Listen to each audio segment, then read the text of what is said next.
Muy bien, queridos hermanos y hermanas y amigos que nos siguen todos los martes en su programa de preguntas y respuestas. Tu pregunta es el tema. Bienvenidos al día de hoy también para este programa. Hermana Raquel, bienvenida nuevamente y damos gracias a Dios porque podemos tener la oportunidad de estar juntos para estudiar este tema tan interesante que es Estados Unidos en la profecía. Es una serie de temas que hemos podido analizar de cada semana y hoy vamos a ver uno más.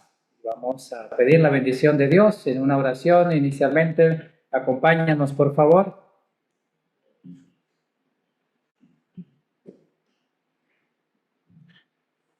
Padre nuestro que estás en los cielos, gracias te damos por la oportunidad de estar nuevamente en el programa de preguntas y respuestas. Te rogamos, Señor, tu bendición para cada una de las personas que se conectan o irán a ver el programa después. Tú puedas bendecir también a la hermana Raquel para las preguntas, las respuestas y la presentación que tenemos para hoy.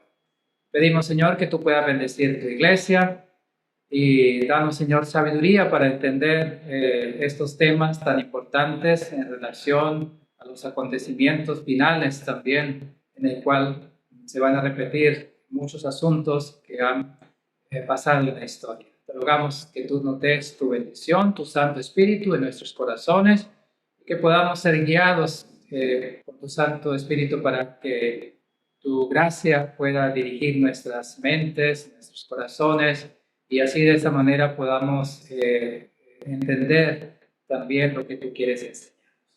Te lo agradecemos con el perdón de nuestros pecados en Cristo Jesús. Amén.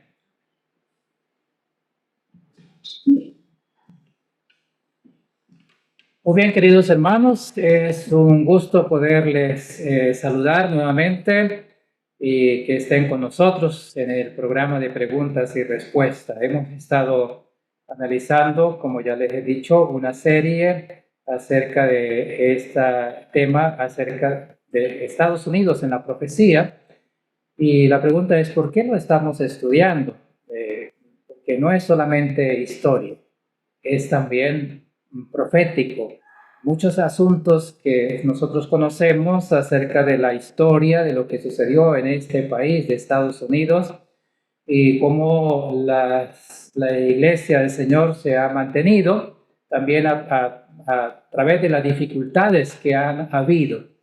Y cómo el Señor ha guiado a su iglesia y cómo guiará también a su iglesia hasta el final. Porque muchas cosas iremos a ver, acontecimientos difíciles, pero el Señor estará con nosotros para que podamos mantener esos principios que hemos conocido. La semana pasada mirábamos acerca de algunos aspectos importantes y es lo que tuvo que ver con la iglesia, el comienzo de la iglesia, de ese movimiento, cómo surgió, cómo se recibió luz, como acerca del juicio, acerca del santuario, acerca del sellamiento, la purificación del santuario, mensajes que Dios tenía para su iglesia, también acerca del triple mensaje angélico como tal. Y hoy vamos a ver un poco más un momento especial seguramente que sucedió aquí en Estados Unidos, que la iglesia tuvo que mantenerse de parte del Señor, como también irá a suceder en el final de la historia de este mundo. Y tengo aquí, hermana Raquel, algunas preguntas para hoy. Quiero comenzar con la siguiente, y es... la semana pasada usted habló acerca de unas leyes azules, ¿no? Creo que quedó ahí en la mente de ustedes acerca de esas leyes azules en el cual se hacía obligatorio el cuidado que tenía que tenerse para guardar el domingo, ¿no? Porque la mayoría de personas que fueron formando este país eran personas que pertenecían a las iglesias protestantes que venían de Europa, ¿no?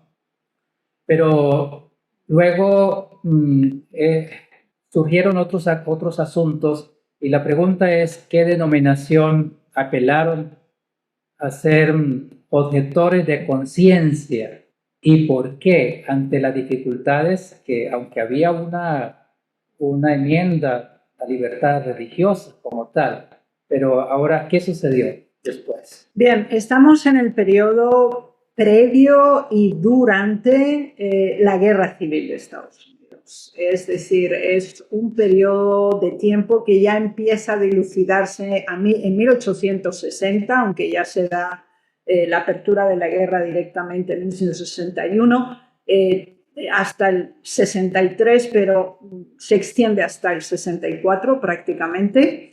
Por lo tanto, es un periodo de tiempo en el cual hay un conflicto interno dentro de este país, pues realmente muy joven, basado en problemas económicos, en problemas infraestructurales, bajo la cubierta de principios éticos, como sería la eliminación de la esclavitud. Sin embargo, hasta entonces Estados Unidos era un país esclavista. En el resto de Europa los esclavos ya habían sido todos liberados y no había ningún país más en Europa que preservaba principios esclavistas, pero sí en Estados Unidos era basado en una necesidad, considerando especialmente los estados del sur. Lo vamos a ver en un mapa en la presentación. Sin embargo, había grupos religiosos que, aunque se encontraban bajo la categoría de protestantismo, tomaron un posicionamiento muy claro en contra de la esclavitud. Por lo tanto, tomaron partido por la guerra. Pero aquellos que eran antiesclavitud, pero eran pacifistas también, implicó una escisión dentro de este elemento. Nosotros tenemos a los cuáqueros, a los menonitas, a los amish, a los judíos también. Tenemos a los bautistas del séptimo día y tenemos también a los adventistas. ¿Por qué hasta este momento, habiendo ya el movimiento adventista existido, no se plantea esta situación? Bien, es la primera vez cuando se declara la guerra civil o el quebrantamiento de la unión de los estados de aquel entonces que se produce una solicitud federal a filas. Porque hasta entonces, en guerras coloniales o inclusive la guerra de la independencia, estaba basado en milicias voluntarias, es decir, nunca hubo una conscripción militar formal desde el gobierno central. Entonces, aunque era mal visto que los jóvenes pues no se enlistaran o no participaran, no había una obligación gubernamental para hacerlo porque había tantos voluntarios. Eso fue, por ejemplo, en la Guerra de la Independencia, que no fue necesario obligar a inscribirse. Sin embargo, en la guerra civil basada en esa partición de los estados, inicialmente también fue voluntaria, pero fundamentalmente se declaró como una obligación. Los hombres desde los 18 a los 50 años. Por lo tanto, aquí había que hacer un posicionamiento y las denominaciones que ya les mencioné, todas ellas bajo el concepto protestante, se desenmarcan de este posicionamiento de colaboración en la guerra y para ello deben hacer una solicitud formal a sus respectivos estados o en la diversidad de estados donde se encontraran. Y es en este contexto donde el movimiento adventista llega a ser iglesia adventista, porque para hacer el apelo tenían que estar registrados como una entidad religiosa como tal. No era simplemente el individuo en forma aislada que podía solicitarlo, como fue en la primera fase de la guerra civil. Interesante. Hermana Raquel, usted mencionó un asunto sobre los estados del norte y estados del sur. ¿había alguna diferencia entre estos estados? Porque hablamos estado del norte, estado del sur, si eran los mismos que habían venido, se han organizado. Y una pregunta más es sobre si había diferencia también a llamar a filas al ejército entre los estados del norte o los estados del sur. Sí, fíjense que quienes declaran la secesión, es decir, la separación de la Unión, son los estados del sur. Es decir, ellos declaran que son independientes. Claro, no lo hacen todos los estados al mismo tiempo. Las Carolinas son los primeros que lo hacen formalmente y se separan de la Unión, que así se llamaba este país en su conjunto, porque era un gobierno federativo, es decir, de representación. Y había habido problemas pues importantes entre el nivel de representación de cada uno de estos estados, pero a partir de que los estados de las Carolinas, la del norte y la del sur, determinan una separación clara de los estados del norte, en una forma rapidísima. Los distintos estados siguieron, como sería Georgia, Tennessee, Alabama y así sucesivamente. Entonces, se produce una clara separación. Ellos forman su propio gobierno, forman su propio ejército y se declaran independientes. Es decir, se parte el país y de un solo Estados Unidos de América se iba a formar otro segundo país. Muy bien, interesante. Ahora hay una pregunta más. ¿Cuál es el proceso legal a seguir por los adventistas para poder convertirse en una iglesia organizada y la aceptación de poder ser ahora objetores de conciencia, que era la necesidad o la petición en ese momento? Vamos a ver que la primera solicitud se da en el estado de Michigan, es decir, donde había la mayoría de los miembros. En ese momento no había miembros en los estados del sur. Eso es muy interesante. Teníamos miembros adventistas únicamente en algunos estados del norte. Así que en general había una proyección antiesclavista. Pero esto no era suficiente. En la primera fase de la guerra civil, el ejército de la Unión, que se consideraba la de los estados del norte, y el ejército de los confederados, que era el ejército de los estados del sur, van con voluntarios, porque ambos creían que va a ser una guerra rápida, de fácil decisión. Y bueno, los confederados no pretendían conquistar los estados del norte, sino quedarse únicamente ellos, pero sí atacan a los estados del norte con el fin de supuesta autodefensa o protección de su territorio fronterizo.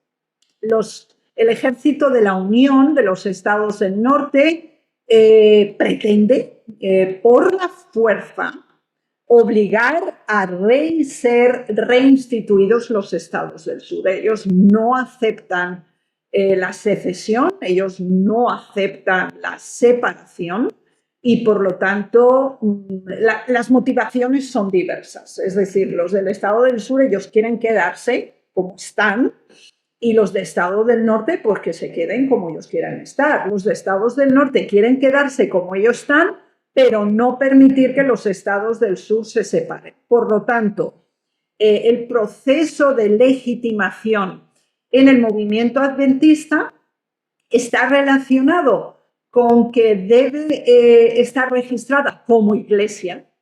Y nosotros vemos que esto fue un debate muy intenso y acalorado, de hecho, porque los pastores, los delegados, los miembros de iglesia, la mayoría de ellos procedían de iglesias protestantes donde ellos habían sido excluidos, porque había una estructura organizativa que les imponía un comportamiento, una doctrina y una determinada actitud y respeto hacia la autoridad de la iglesia. Así que había un rechazo hacia la organización como tal, porque ellos venían de una estructura donde fueron condenados y excluidos. Así que ahora, en la primera fase, los primeros 9 a 14 meses en que se oficialmente inicia la guerra civil, los estados del norte tenían suficientes voluntarios, ¿sí? Pero posteriormente se alarga, se ve que hay una resistencia importante por los estados del sur, porque la primera parte de la guerra los estados del sur están ganando. Porque los estados del norte pues, habían menospreciado la capacidad, la intensidad y la organización del ejército confederado. Por lo tanto, ahora es la primera vez que tanto en los estados del norte como los del sur se impone el enlistado obligatorio, ya no es opcional, no es voluntario.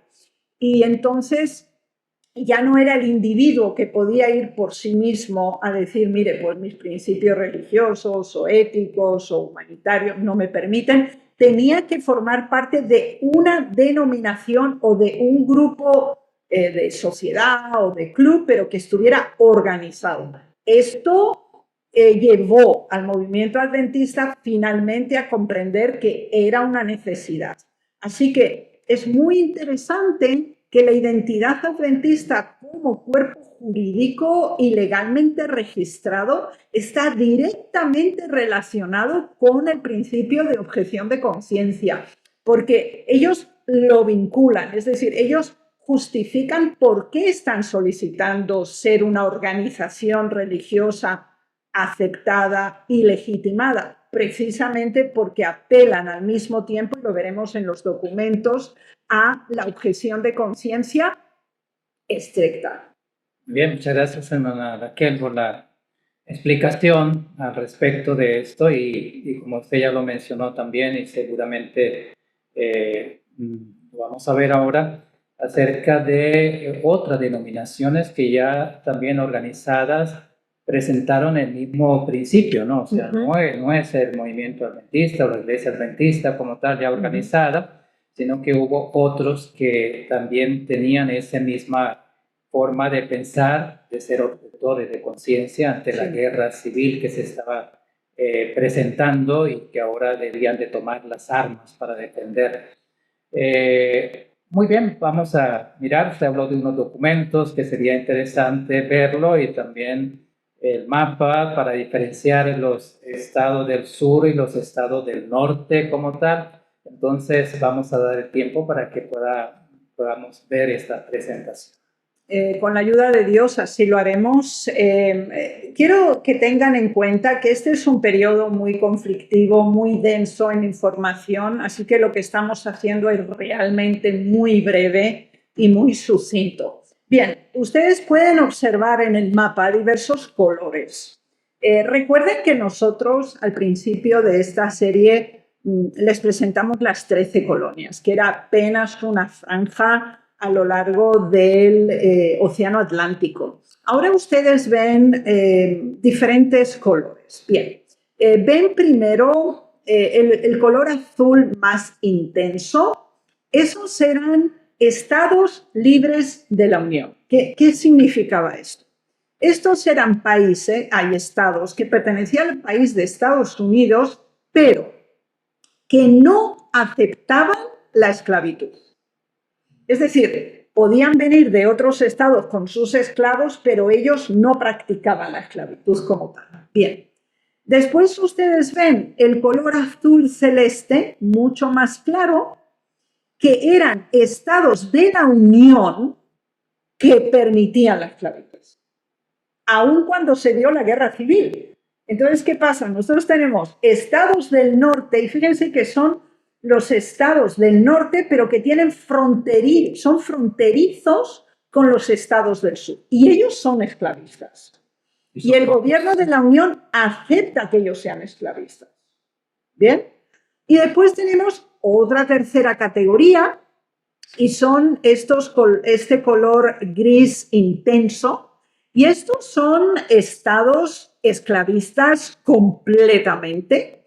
y que ellos ellos declaran la independencia en el momento, inclusive antes de Fort Sumter, en abril de 1861. Es decir, esta es el color más claro, son los primeros que se independizan, y aquí es cuando se da también la separación de las dos Virginias, ¿sí?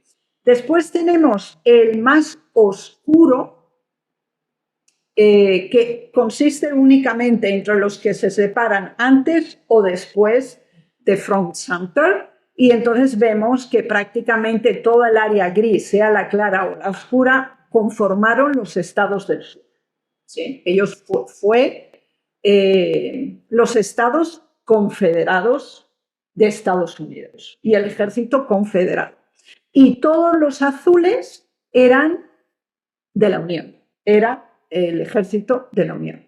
Ahora, ustedes ven otro color aquí, que es el amarillo, porque estos no eran estados, eran territorios. ¿Cuál es la diferencia? Todos, por ejemplo, California, Oregón, Kansas, Texas, todos habían sido antes primero territorios. Es decir, cuando vienen los primeros asentamientos y aún no llegan a 10.000 de población, no tienen iglesia y no tienen representación del ejército. Todo eso es territorio. O sea, pertenece a Estados Unidos, pero no es un estado como tal. Ahora, en el momento en que tienen 10.000 o más de población, y hablamos de la población únicamente censada masculina y con propiedades, que tienen escuelas, tienen iglesias y tienen representación del ejército federal.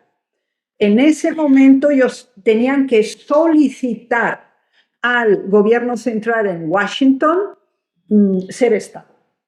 Entonces eso se sometía a votación y eran declarados Estado, como lo fue Oregón y California y Minnesota y Iowa y Kansas y todos los demás. ¿Okay? Entonces, esto es importante que nosotros tengamos claro cómo se veía en ese momento, cuando se da este conflicto que separa los Estados Unidos de América y los Estados Confederados de América. ¿Sí? Se convierten, aunque sea por un periodo breve, en dos países separados. Bien, esto a modo de introducción geográfica y política. Ahora, la firme objeción de conciencia ya existía desde el periodo colonial.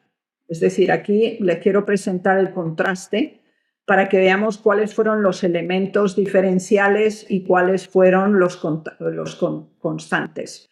En la era colonial, como les comentaba, el sistema de milicias era el general que se usaba. El tipo de servicio militar visible no se daba.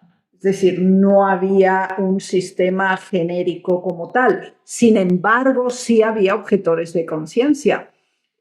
Por ejemplo, había algunos gobiernos coloniales, como en Pensilvania, Rhode Island, tenían disposiciones más amplias, aunque objetores de conciencia sufrieron acoso, multas e incluso confiscación de bienes. ¿Okay?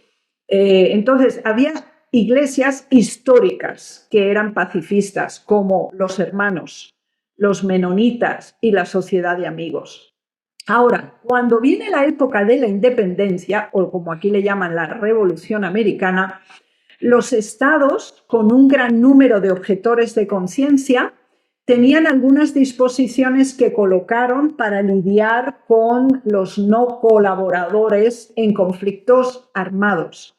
Así que había varias regulaciones antes de esta guerra civil, durante la independencia. Entonces, había variaciones. Había estados que permitían que los hombres pagaran una tarifa de conmutación. Es decir, pagabas una cantidad y tú quedabas libre. Hacías una contribución no humana, pero sí financiera.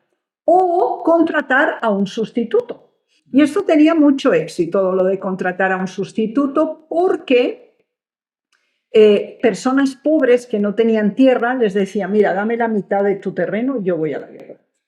Sí, para que tú no vayas. Y se hacía mucho. Pero ¿qué ocurre? Estas históricas iglesias pacifistas como los hermanos, los menonitas, la sociedad de amigos, los cuáqueros, ellos no hacían el contrato con sustituto, pero sí pagaban la tarifa de conmutación. Sí. Bien, entonces esto variaba de estado a estado.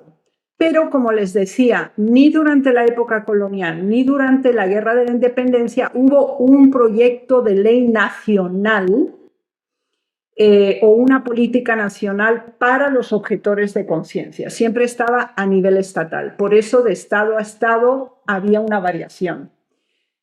Además, algunos grupos, por ejemplo, ya les mencionaba, los cuáqueros, no apoyaban la idea de contratar a un sustituto, sino que ellos conmutaban.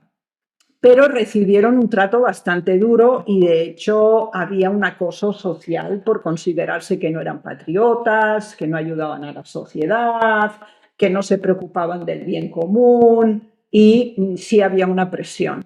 Por ejemplo, como les decía, durante la Guerra de la Independencia de Estados Unidos, las variaciones de exenciones eran diferentes de estado a estado. No había una ley nacional. Por ejemplo, en Pensilvania se exigía a los objetores de conciencia que se negaban a unirse a las compañías de soldados voluntarios llamadas asociaciones.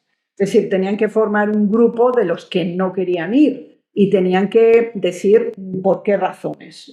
O sea, no podías decir tú, no, es que yo no quiero ir. Es decir, tenía que haber una argumentación y había que pagar una multa o una conmutación.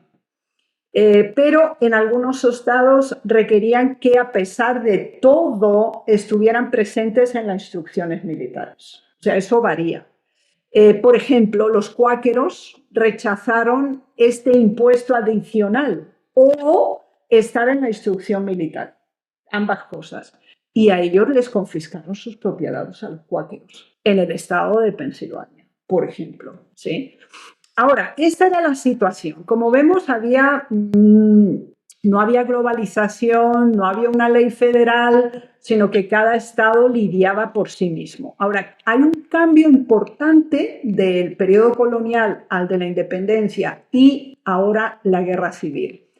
En la guerra civil es el primer reclutamiento nacional en la historia de los Estados Unidos. Ellos habían tenido otras guerras, pero esta es la primera con reclutamiento nacional, tanto en el norte como en el sur, en ambas partes.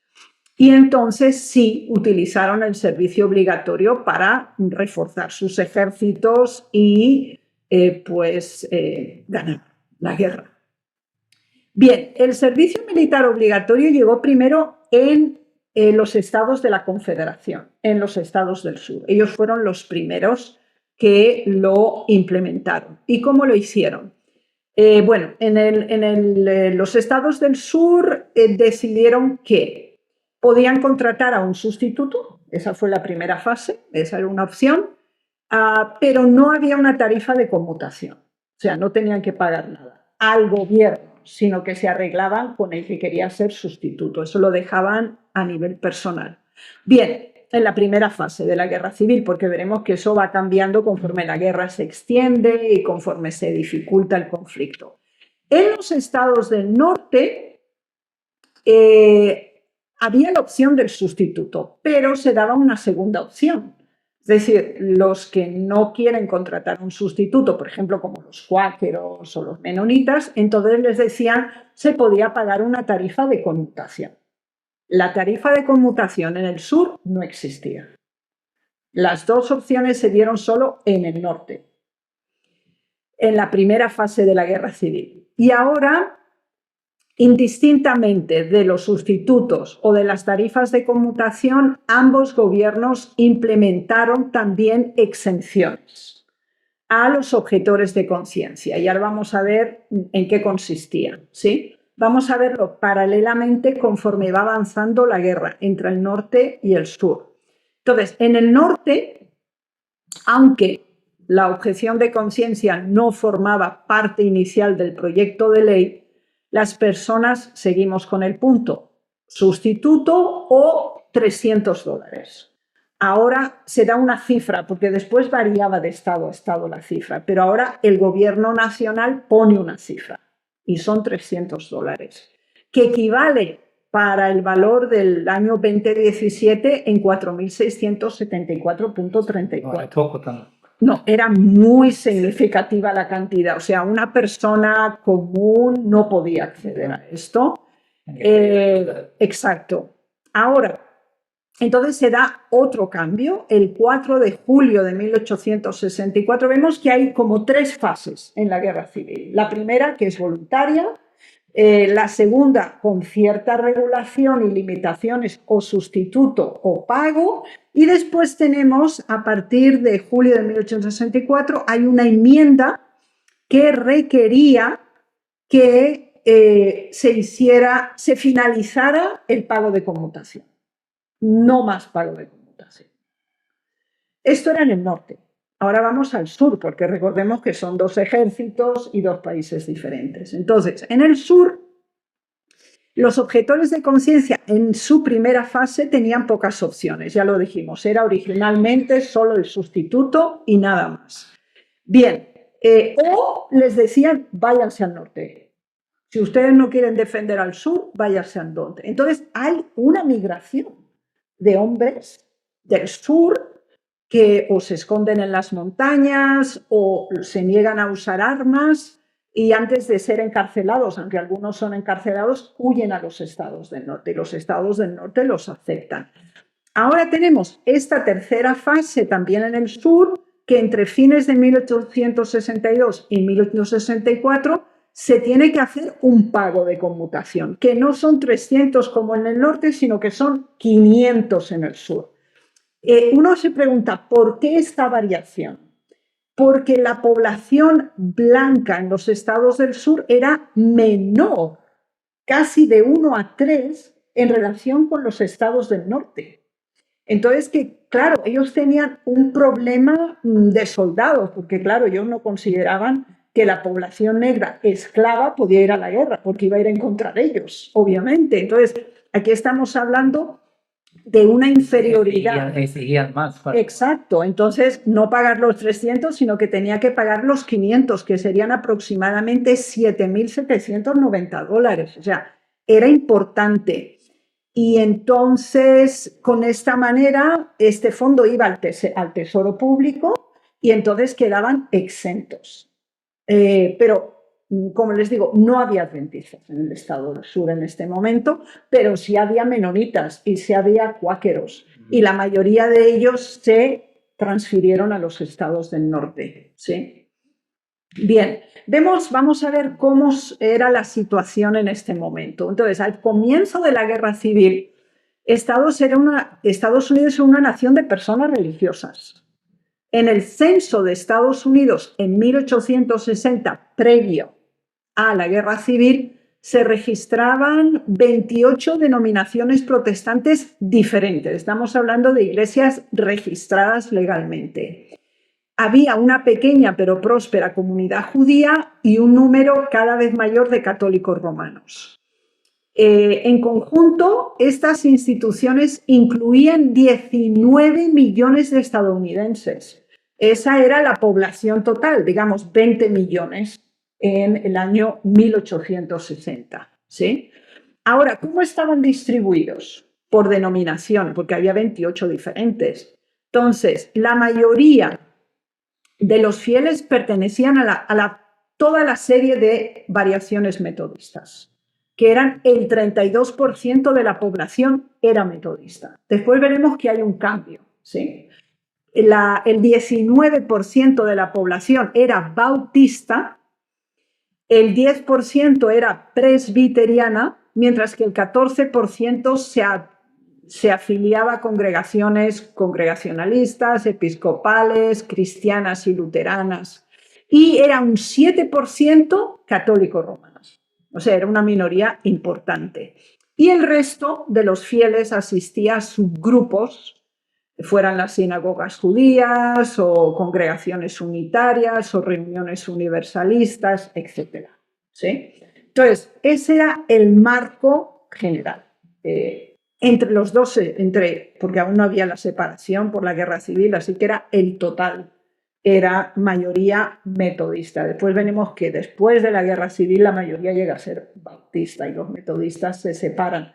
Por eso en Estados Unidos existe Iglesia Metodista e Iglesia Metodista Unida. Son dos modalidades de iglesias metodistas, ¿sí? Y hay inclusive variaciones dentro de los bautistas también. Bien, este era el contexto general. Bien, ¿cuál era el posicionamiento religioso de estas denominaciones si estaban localizadas en el norte o en el sur? Y este es el otro problema. Porque en el norte la mayoría de la población creía que había que formar parte de esta guerra, porque la esclavitud tenía que terminar, porque esto era una maldición que descansaba sobre Estados Unidos. Y entonces renacería como nación con una doble bendición de Dios. Así que la necesidad, correcto, tenían que acabar con la esclavitud bajo cualquier circunstancia y cualquier forma. Punto. Pero claro, estos eran metodistas del norte, pero también había los metodistas del sur. ¿Y qué pasa? Pues bueno, lo primero que pasó es que se separaron. Ahora son los metodistas del sur y los metodistas del norte. Se separan. Si lo recordamos, cuando fue la guerra de la independencia, se separan los bautistas ingleses de los bautistas americanos y los metodistas americanos de los ingleses. Ahora se produce la separación de bautistas, metodistas y presbiterianos de las iglesias del norte y las del sur. Se separan. Ahora, el gobierno confederado o el del sur usa la Biblia para justificar la esclavitud. ¿Del sur? Sí, los del sur. Y la motivación es preservar la esclavitud. Estas personas, basadas en los libros de Génesis, deben ser esclavos para siempre. Porque según ellos, bueno, ellos explican Génesis 10, la tabla de las naciones, los descendientes de Can es la población negra y ellos dicen, serás siervo de siervos a tus hermanos. Así que esto es bíblico y esto se cumple. Entonces, la misma institución religiosa, separada geográficamente, se da un cisma, claro, y también la perspectiva religiosa cambia completamente. Ahora, vamos a ver el adventismo, ¿qué está pasando? Bien, en 1863 la iglesia adventista, el movimiento adventista del séptimo día tenía 125 congregaciones y 3.500 miembros. En 1863. Entonces, ¿qué ocurre? Ya sabemos las regulaciones que se habían dado, estamos hablando únicamente de los estados del norte y ahora pues ellos tienen que lidiar con un posicionamiento. Bien, ellos estaban organizados simplemente en pequeños grupos de iglesias con tendencia a una asociación o un campo en 1860. Y había un debate abierto acerca de este asunto.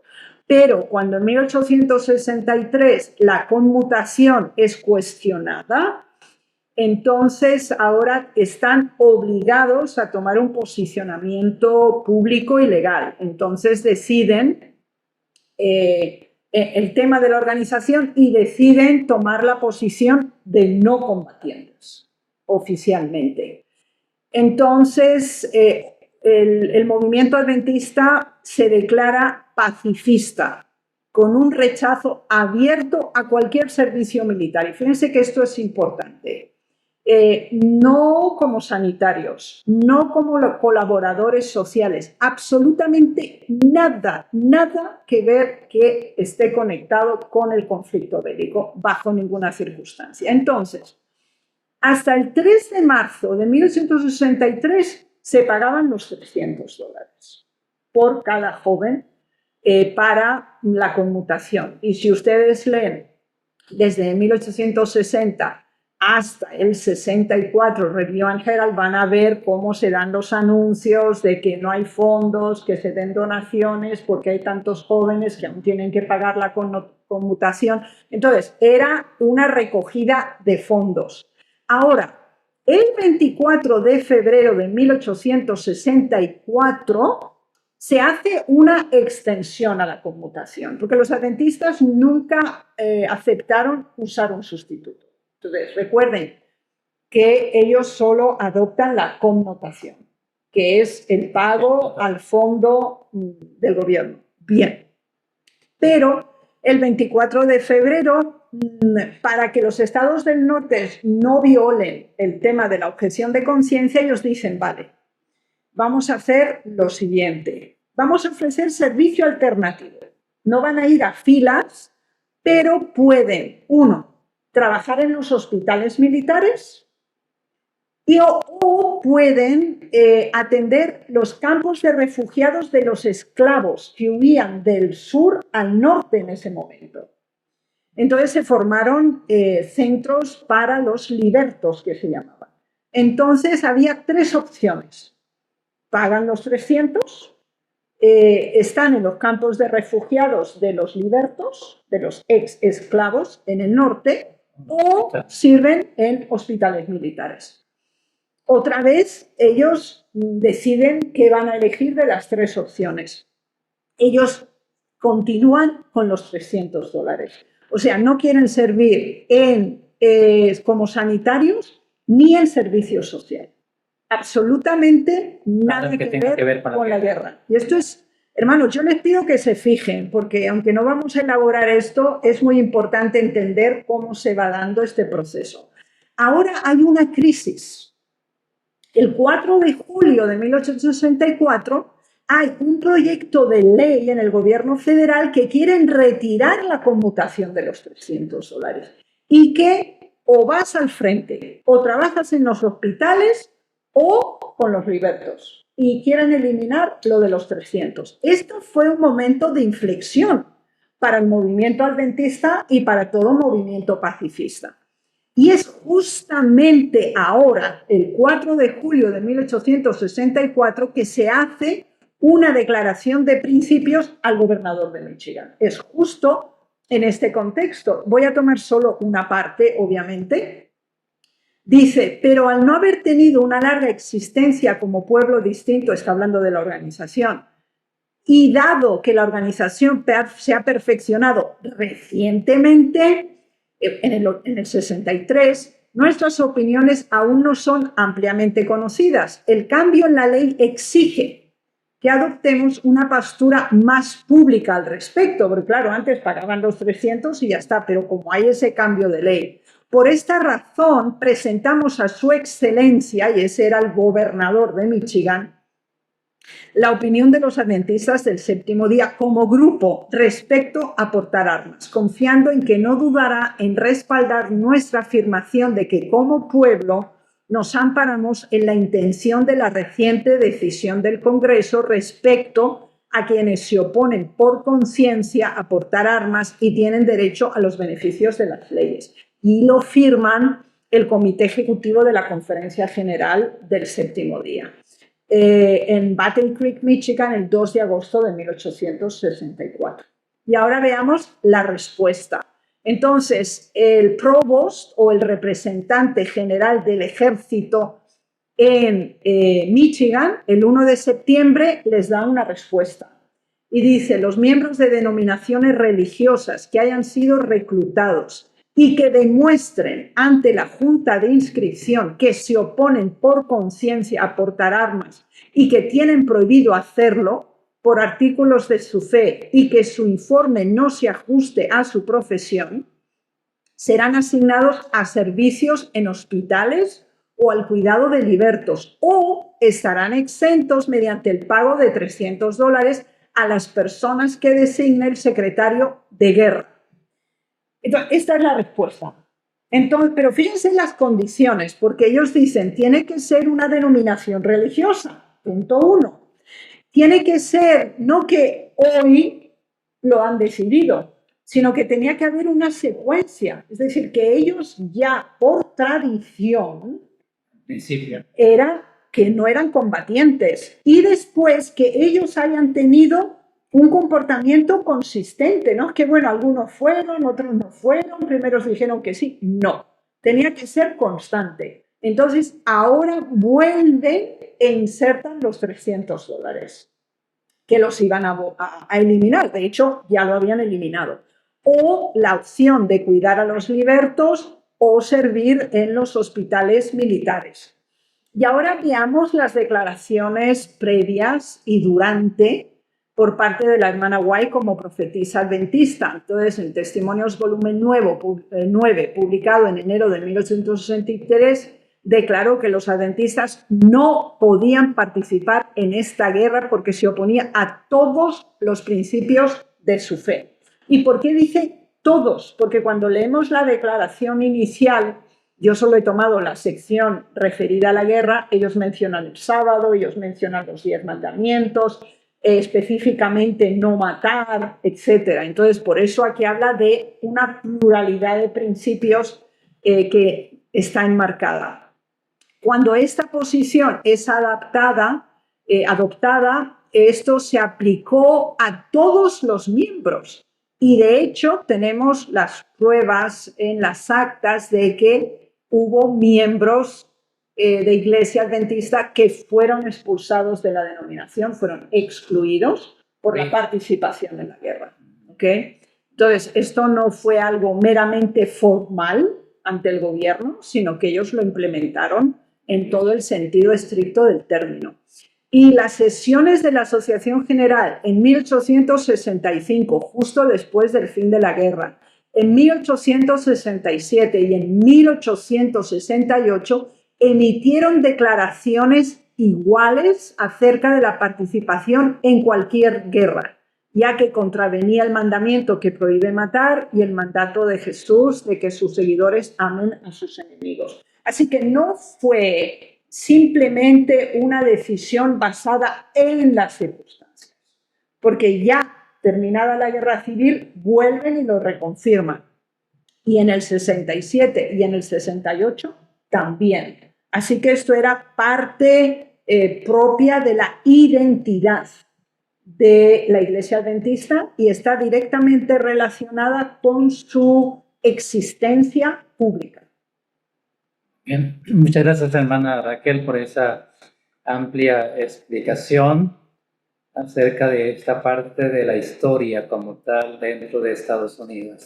Hemos hablado del año 1861, 1863 y un poco más, ya 1864, que nos habla aquí, y cómo el mantener los principios que ellos habían creado, a pesar de las dificultades, porque como usted dice, hay párrafo del Espíritu de Profecía que nos habla de que ellos necesitaban fondos para poder mantener esos $300 para cada uno, que no eran pocos, seguramente había muchos jóvenes que necesitaban o que tenían la edad para ser reclutados, pero qué interesante de poder mantener esos principios como tal. Y hay esa parte de objetores de conciencia, quizás nosotros los miramos como un asunto de nuestro mensaje adventista, pero no solamente fue el mensaje adventista, sino también hubo otras denominaciones que lo mantuvieron, ¿no? Y creo que hasta el día de hoy podemos decir, ellos lo siguen manteniendo como tal. Y habla de estos cuáqueros. No sé si podemos explicar un poco esa parte, ellos eran una organización cristiana o cómo era esa denominación. Bueno, los cuáqueros procedían de Inglaterra, parte de ellos habían emigrado desde Holanda, pero a su vez formaban parte, podríamos decir que era la parte más ortodoxa dentro de los puritanos. La diferencia y la escisión que se da con los puritanos es cuando los puritanos consideran que para defender la fe tú puedes ir a la guerra contra otros que no tienen la misma fe. porque como no la quieren aceptar, entonces tú los exterminas. Bien, los cuáqueros dicen eso no es bíblico. Los otros protestantes dicen no, pero un momento, en el Antiguo Testamento Israel llegó a Canaán e hizo el exterminio. Y entonces los cuáqueros explican, sí, pero ellos tenían que pedirle rendición. Y si ellos se convertían y se rendían, entonces... pero bueno, llegó un momento de clara separación. ¿Y todavía tienen ese nombre como tal? Los cuáqueros sí, sí, sí, sí. Pero no es tan reconocido como tal. O sea, las No, iglesias... no se llaman iglesia, ellos se llaman Asociación de los Hermanos Unidos. Oh, yeah. Y, por ejemplo, si usted ve una marca de avena en este país y hay en otros países también, que se llama Quaker, y que algunos le llaman a la avena el Quaker. Bueno, pues eran este grupo, ellos iban vestidos de negro completamente, hombres y mujeres, eran extremadamente estrictos en la moralidad, fueron elegidos por el gobierno federal para recaudar impuestos o controlar la economía porque se destacaban por su honestidad y su anticorrupción. Ellos después llegaron a la conclusión que tampoco podían hacer este trabajo y trabajar con el gobierno porque eran corruptos. Ellos dicen, bueno, nosotros lo podemos hacer bien, nosotros lo podemos hacer bien, pero ¿qué pasa? Aquí nosotros entregamos y después a saber qué pasa. Entonces, ellos eran contrarios a tener intervención en política, ¿sí? También como los menonitas y con los Amish, pero los cuáqueros llegaron a ser muy ricos en Estados Unidos. Llegaron a formar un lobby muy importante, sobre todo entre los siglos XVIII y XIX, porque ellos hacían comercio entre sí y formaron como una especie de club privado. Entonces ellos pues homogeneizaban los precios, decidían qué cultivar, adquirieron muchísima tierra y crearon una ruta de comercio muy importante. Ellos fueron fundamentalmente muy activos en el proyecto subterráneo que hubo en este país cuando los esclavos del sur huían. Los cuáqueros con los menonitas y los amish fueron los que crearon toda esa ruta para conseguir en distintas casas que se quedaran los esclavos hasta que llegaran a los estados del norte. Entonces, eran antiesclavistas, formaron parte del movimiento de temperancia, ¿sí? Para que el alcohol fuera prohibido, para que el tabaco fuera prohibido, pero después los cuáqueros también sufrieron una división entre ellos. Entonces, en este momento, ellos nunca fueron iglesia como nombre iglesia, sino como una especie de asociación. Yeah, interesante, ¿no? Pero los principios que ellos tenían, ¿no? Que cómo lo llevaban más a la parte bíblica como tal, para poder mantener esos principios. Y es interesante porque se destacaron en conservar esa parte también de no ir a la guerra, y a pesar de las dificultades que seguramente tenían, ¿no? Y me llamó la atención, hermana Raquel, cuando usted presentó otras opciones que hubo en el momento, quizás de ir a prestar el servicio en un hospital o los centros de concentración de los que iban del sur al norte, y ellos no cedieron a esto, sino mantenerlo también. Y igual, los adventistas también lo hicieron de esa misma manera inicialmente. Sí. Y es interesante, o sea, cómo ellos querían solamente pagar los $300 que se requería en este caso en el norte, porque ya se mencionó que aquí en el sur todavía no se había evangelizado estos estados, pero allí solo se pedían $300 para no comprometerse en nada que tuviera que ver con la guerra, ¿no? Y eso es interesante, ¿no? Porque también ese principio se mantuvo en algún momento fiel a conservar los principios establecidos. Pero seguramente la pregunta es, ¿se conservó siempre ese principio? ¿Qué sucedió? no lo vamos a ver hoy, Okay. pero que lo podemos ver en un futuro y está invitada hermana Raquel si podemos tener otro programa más sobre esta serie que estamos analizando y ustedes también están invitados a seguirnos todos los martes y puedan compartir también el enlace con otras personas o si tienen preguntas que seguramente del tema como tal, entonces pueden escribirnos al correo de info@sda1844.org. También las personas que están interesadas, ya se ha hablado que está disponible el material para que lo puedan adquirir. También escribiendo a ese mismo correo, entonces, para que se envíe el material como tal, para que lo puedan tener y puedan estudiarlo o compartirlo con otras personas. Así de que el tiempo se nos ha ido ya el día de hoy. Esperamos vernos la próxima semana. Muchas gracias, hermana Raquel, por su tiempo y también la disposición para la próxima semana estar con nosotros. Vamos a terminar con una oración. Por favor, hermana Raquel.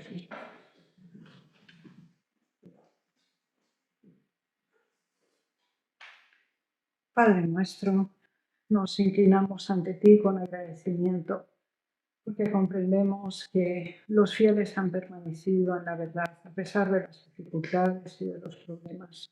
Ayúdanos para que hoy y aquí, conociendo el pasado, seamos conscientes de nuestro presente, de nuestra condición y podamos, por medio de tu Santo Espíritu, prepararnos para estos prontos eventos futuros que sobrevendrán sin ninguna duda.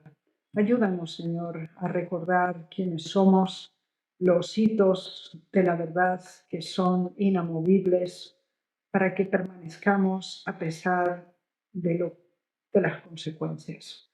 Danos tú la fidelidad ahora en los pequeños dificultades o en las circunstancias menores, para que también seamos así preparados para las mayores. En el nombre de Jesús. Amén. Amén.